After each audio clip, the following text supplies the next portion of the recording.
What is a pivot table? A pivot table is a special tool that allows you to summarize and explore data interactively.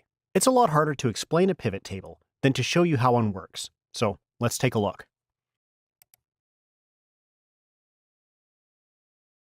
So here I have a report, and it contains a lot of sales data for a business that sells printers and printer consumables to retailers. The report contains columns for date, the customer name, product name, the amount sold, and the total sale value. Building a pivot table is the process of answering questions you have about the data. So as you can see, there are a lot of rows in this report. This is only for 1 month, but if you were to view a year or a 5-year report, or if this were for a larger company, there could be hundreds or thousands of rows. Now, in its current form, this data is hard to understand because there's too much detail. To make sense of the information, we need to summarize it, and a pivot table is the perfect tool. Before we look at the pivot table, let's quickly check the total of all sales.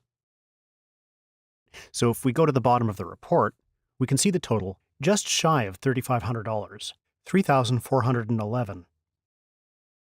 All right, so let's go into the designer.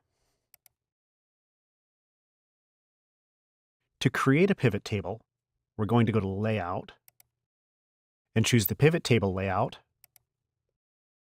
And we'll see it still shows all the rows we had before. And the simplest kind we can make just shows the sales amount. So we're going to remove all of the columns and just leave the line total. And if we slide this over here, we'll see that we see just the totals, but it's still all the totals. So let's move this over to total values. And now we just have one row with the same total, which is the same amount as we checked before. So for example, what are total sales by customer? So let's add a row for customer name. Just a couple of clicks and we can instantly subtotal by customer. What if we want sales by product? Let's grab product name. Oh, here we go. One row for each product type and the total sales amount. Or product sales by customer. Let's move this up over into pivot columns.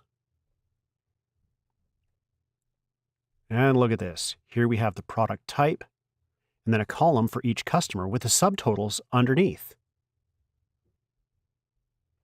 Or we could even do it by date. Let's grab the date.